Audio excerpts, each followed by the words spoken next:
आज की इस वीडियो में हम जानेंगे कि गुप्त नवरात्रि को गुप्त क्यों कहा जाता है, गुप्त नवरात्रि क्यों मनाई जाती है और गुप्त नवरात्रि में किन किन देवियों की पूजा की जाती है। साधारण नवरात्रि और गुप्त नवरात्रि में क्या अंतर है और कैसे करें ऐसी पूजा जिससे माता की विशेष कृपा प्राप्त हो। तो दोस्तों, अगर आप चाहते हैं सिद्धि, शक्ति, सफलता और जीवन की हर बाधा से मुक्ति, तो इस वीडियो को अंत तक जरूर देखिए, क्योंकि आज हम गुप्त नवरात्रि से जुड़े हर रहस्य को उजागर करने वाले हैं। जय माता दी दोस्तों, क्या आप जानते हैं कि साल भर में 4 नवरात्रि आती है, लेकिन उनमें से 2 नवरात्रि ऐसी होती है जिन्हें गुप्त रखा जाता है।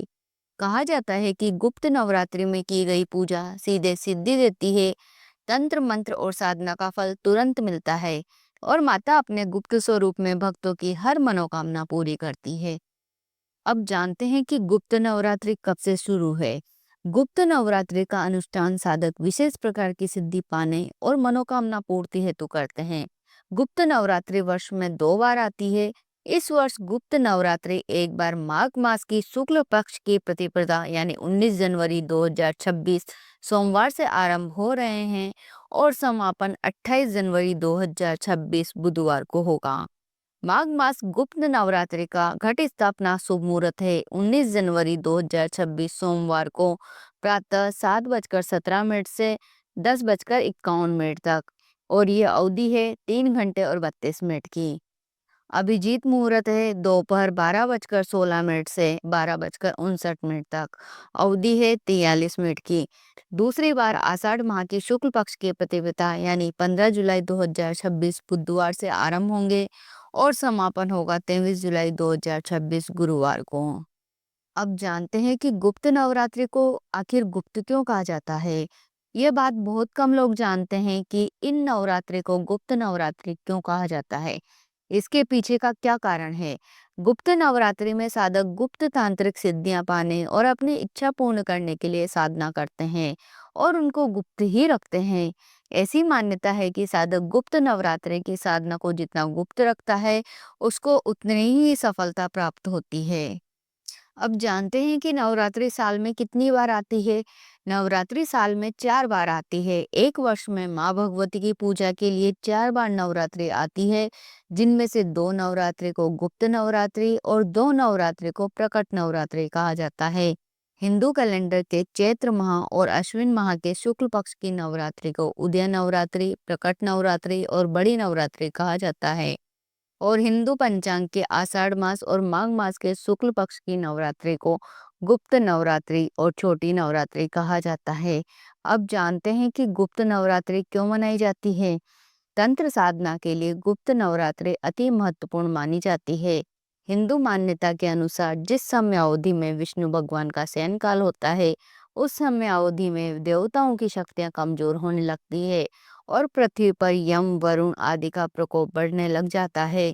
तब पृथ्वी पर रहने वाले मनुष्य की विपदाओं और विपत्तियों से रक्षा के लिए गुप्त नवरात्रि में आदि शक्ति माँ दुर्गा की पूजा अर्चना की जाती है। गुप्त नवरात्रि के दिनों में माँ दुर्गा की पूजा अर्चना करने से बड़ा पुण्य प्राप्त होता है। कुछ साधक विशेष गुप्त सिद्धियां और शक्ति को पाने के लिए गुप्त नवरात्रि में तंत्र साधना करते हैं। वे देवी माँ को प्रसन्न करने के लिए समस्त प्रकार से प्रयास करते हैं। पौराणिक मान्यताओं के अनुसार गुप्त नवरात्रि में दुर्गा सप्तशती पाठ, दुर्गा सहस्त्र नाम और दुर्गा चालीसा का पाठ शुभ फलदायी होता है। गुप्त नवरात्रि का अनुष्ठान संतान प्राप्ति और शत्रु पर विजय दिलाने वाला है। अब जानते हैं कि गुप्त नवरात्रि में किन देवियों की पूजा की जाती है।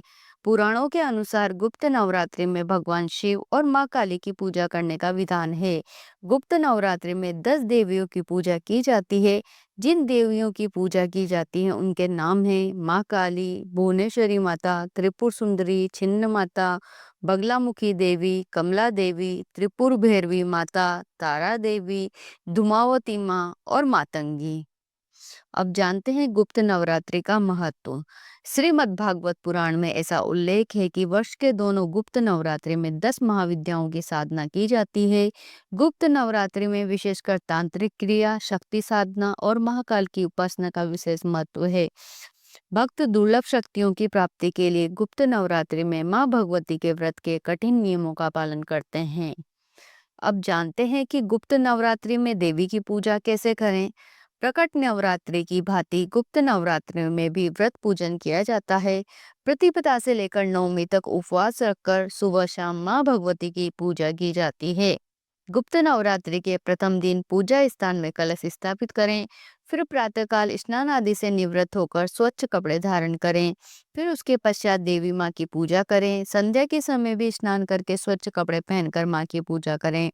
माता को पुष्प चढ़ाएं, फल चढ़ाएं, धूप दीप जलाएं और माँ को भोग लगाएं।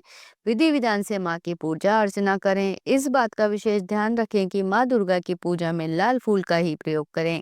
गलती से भी देवी माँ को तुलसी, आक, मदार व दूब अर्पित न करें। माँ दुर्गा की उपासना करते समय माँ दुर्गा के मंत्र का जाप करें। दुर्गा चालीसा, दुर्गा सहस्त्र नाम या दुर्गा सप्तशती का पाठ करें। ऐसा करना श्रेष्ठ फलदायी होता है। माँ की पूजा करने के बाद माता की आरती करें। सुबह और शाम दोनों समय देवी माँ को भोग लगाएं। यदि कोई विशेष चीज भोग के लिए ना हो तो माँ को लौंग और बताशे का भोग लगा सकते हैं। देवी के सामने घी की अखंड ज्योत जलाएं।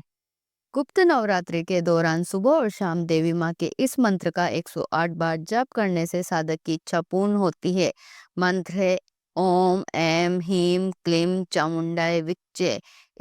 इस बात का अवश्य ध्यान रखें कि गुप्त नवरात्रि में 9 दिनों तक साधक अपना आहार और आचार सात्विक रखे।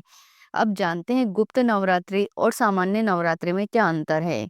सामान्य नवरात्रि को बहुत धूमधाम से मनाया जाता है, पर गुप्त नवरात्रि को गुप्त रूप से मनाया जाता है। साधक अपनी साधना को गुप्त रखता है। प्रकट नवरात्रि में सात्विक और तांत्रिक दोनों प्रकार की पूजा की जाती है, जबकि गुप्त नवरात्रि में अधिकांश रूप से सिद्धि प्राप्ति के लिए तांत्रिक पूजा की जाती है। गुप्त नवरात्रि में साधक अपनी साधना को गुप्त रखता है। ऐसी मान्यता है कि गुप्त नवरात्रि में साधक को अपनी पूजा और मनोकामना को गुप्त रखने से सफलता प्राप्त होती है। अब जानते हैं गुप्त नवरात्रि की कथा। पौराणिक कथा के अनुसार एक समय श्रृंगी ऋषि के पास उनके भक्त अपनी समस्याएं और पीड़ाएं लेकर आए और श्रृंगी ऋषि उनसे मिलकर उनके कष्ट सुन रहे थे। उसी समय एक औरत भीड़ से निकलकर सामने आकर रोने लगी। श्रृंगी ऋषि ने उस महिला से उसके दुख का कारण पूछा तो उसने कहा, हे ऋषिवर, मेरा पति दुर्व्यसनों में लिप्त है। वो मांसाहार करता है, जुआ खेलता है, कभी पूजा पाठ नहीं करता और ना ही मुझे करने देता है। परंतु मैं माँ दुर्गा की भक्त हूँ और मैं उनकी भक्ति करना चाहती हूँ, जिससे मेरे और मेरे परिवार के जीवन में खुशियां आए। उस औरत के भक्ति युक्त वचन सुनकर ऋषि श्रृंगी अत्यंत प्रभावित हुए और उससे बोले, हे देवी, मैं तुम्हारे दुखों को दूर करने का उपाय बताता हूँ। तुम ध्यान से सुनो। एक वर्ष में 4 नवरात्रि आती है, उसमें से 2 प्रकट यानी कि सामान्य नवरात्रि होती है, चैत्र और शारदीय नवरात्रि, जिसके विषय में सब जानते हैं। परंतु इसके अतिरिक्त वर्ष में 2 और नवरात्रि आते हैं, उन्हें गुप्त नवरात्रि कहते हैं। ये नवरात्रि आषाढ़ मास और माघ मास के शुक्ल पक्ष में आती है। सामान्य नवरात्रि में देवी माँ के 9 रूपों की पूजा साधना होती है, परंतु गुप्त नवरात्रि में 10 महाविद्याओं की साधना की जाती है। जो कोई भी मनुष्य भक्ति युक्त चित्त से गुप्त नवरात्रि में माँ दुर्गा की उपासना करता है, माँ दुर्गा उसके जीवन के सभी दुखों को नष्ट कर देती है और उसके जीवन को सफल कर देती है। अगर कोई लोभी, मांसाहारी और पाठ पूजा न करने वाला मनुष्य भी गुप्त नवरात्रि में माँ दुर्गा की उपासना करे तो माँ उसके जीवन को खुशियों से भर देती है और उसे मनवांछित फल प्रदान करती है। श्रृंगी ऋषि बोले, परंतु इस बात का अवश्य ध्यान रखना कि गुप्त नवरात्रि की पूजा का प्रचार प्रसार न करें। श्रृंगी ऋषि से ऐसी बातें सुन वह स्त्री अति प्रसन्न हुई और उसने ऋषि श्रृंगी के कथानुसार पूर्ण भक्ति भाव से गुप्त नवरात्रि में माँ दुर्गा की उपासना करी, जिससे उसके जीवन के सभी दुखों का नाश हो गया और वो अपने पति के साथ सुख से जीवन बिताने लगी। तो दोस्तों, आज आपने जाना कि गुप्त नवरात्रि केवल एक व्रत नहीं बल्कि साधना का पर्व है। यह साधारण नहीं बल्कि असाधारण फल देने वाला समय है और सही विधि से की गई पूजा जीवन की दिशा बदल सकती है। अगर ये जानकारी आपको उपयोगी और रहस्यमयी लगी हो तो वीडियो को लाइक जरूर करें। इसे अपने परिवारों और मित्रों के साथ शेयर करें ताकि वे भी माता की कृपा प्राप्त कर सके। और ऐसी ही धार्मिक कथाएं, उपाय और रहस्य जानने के लिए हमारे चैनल धर्म और कहानी को सब्सक्राइब करना न भूलें। माता रानी आप सभी की मनोकामनाएं पूर्ण करें, आपके जीवन से हर दुख दूर हो। इसी कामना के साथ जय माता दी।